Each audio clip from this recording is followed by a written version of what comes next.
and welcome back to Amanda's Adventures in Bookland. I am here. It is December 4th. I have my lovely assistant Amaya here to help me. This is my youngest daughter. And who got her hair cut. Yeah, she just got her hair cut yesterday for the very first time. Tell them how old you are. I'm 4. Yep, you're 4. You'll be 5 next month. Anyways, today is December 4th, so that means it is officially Christmas time. Woo! And today I'm bringing you my December TBR, which from the thumbnail you can see is quite an ambitious TBR. Yeah. So most of these books I'm not going to get to this month, but they will be gotten to. Yeah. Hello.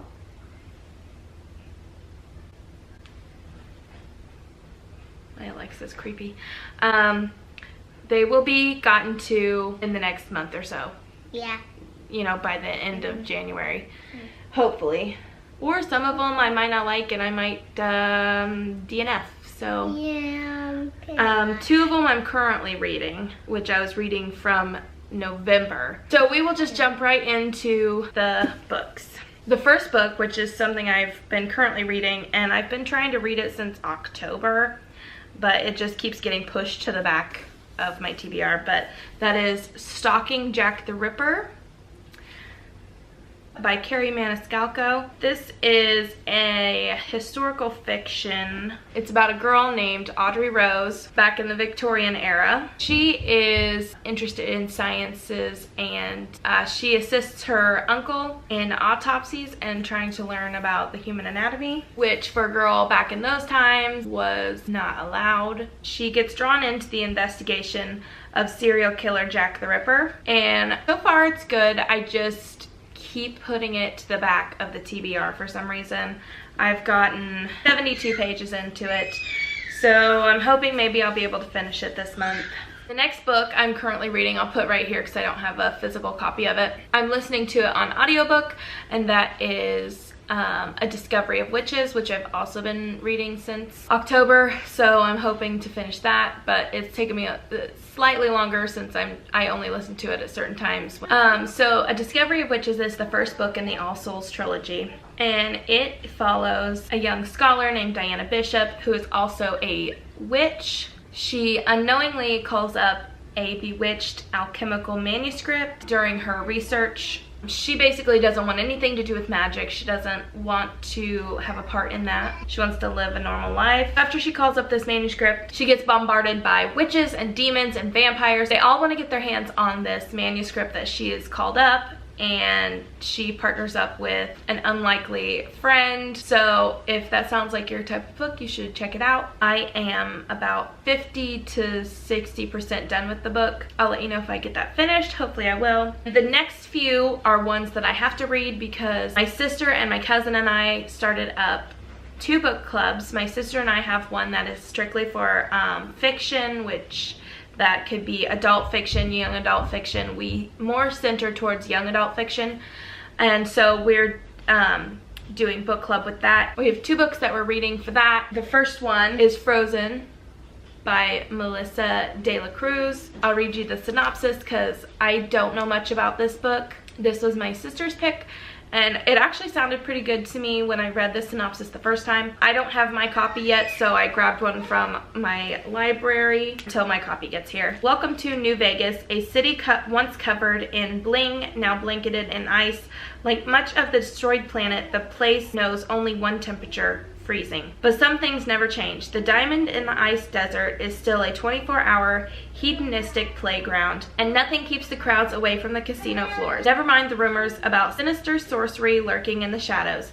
At the heart of this city is Natasha Kestal, a young blackjack dealer looking for a way out. Like many, she heard of a mythical land called the Blue. They say it's paradise where the sun still shines and the waters are turquoise. Most importantly, it's a place where Nat won't be persecuted, even if her darkest secret comes to light. But passage to Blue is treacherous, if not impossible. impossible. Nat's only shot is to bet on a ragtag crew of mercenaries led by a cocky runner named Ryan Wesson. Danger and deceit await on every corner, even as Nat and Wes find themselves drawn to each other. But can true love survive the lies? Fiery hearts collide in this tale of the evil, some men do, and the awesome power within us all. This is our main book for that club, and the book reading has started. I have not started it yet. I was finishing another book, but I'm getting ready to start this one, so I'm pretty excited to pick that one up. The other book for that one, it was my pick, and it's a book that I've had on my TBR for a while, and that is Frostfire by Amanda Hocking. Bryn Avon has never fit into Canaan society. Her blonde hair and blue eyes set her apart as an outsider, a half-blood unable to hold a respectable rank, but she's determined to prove herself as a loyal protector of the kingdom she loves. Her dream is to become a member of the king's elite guard, and she is not going to let anything stand in her way, not even her growing feelings for her boss, Ridley Dresden. A relationship between them is strictly forbidden, but Bryn can't fight her attraction to him, and she is beginning to think he feels it too. Meanwhile, there is an attack on the kingdom, one that will test Bryn's strength like never before. Finally, she has the chance to confront Constantine Black, the traitor who tried to kill her father years ago. It's up to Bryn to put a stop to him before he strikes again. But is she willing to risk everything to protect a kingdom that doesn't accept her for who she really is? And when her mission brings her closer to Ridley, will she be able to deny her heart?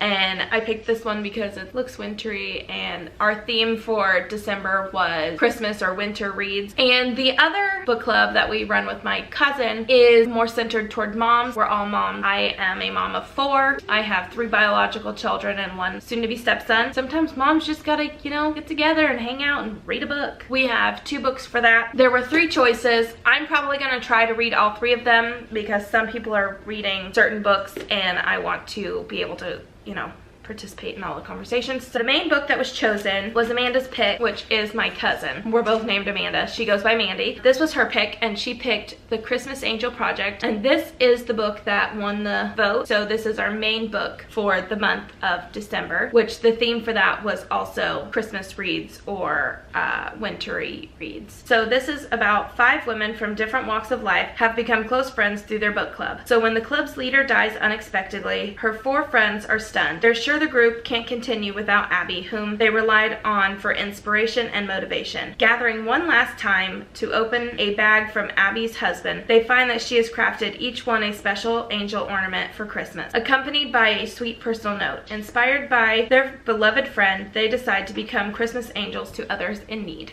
So this is the first book that we are reading. The second choice, I don't have my copy of it yet, so I'll put a little thing for it here. And that was the one my sister picked, and that was The Snow Queen by Joan D. Vinge, and I hope I said that right. The imperious winter colonists have ruled the planet Tiamat for 150 years, deriving wealth from the slaughter of the Seamers, but soon the galactic Stargate will close, isolating Tiamat, and the 150-year reign of the summer primitives will begin. Their only chance to surviving the change is if Erenhad, the ageless, corrupt Snow Queen, can destroy destiny with an act of genocide. Erenhad is not without competition, as Moon, a young summer tribe Sybil, and the nemesis of the Snow Queen, battles to break a conspiracy that spans space.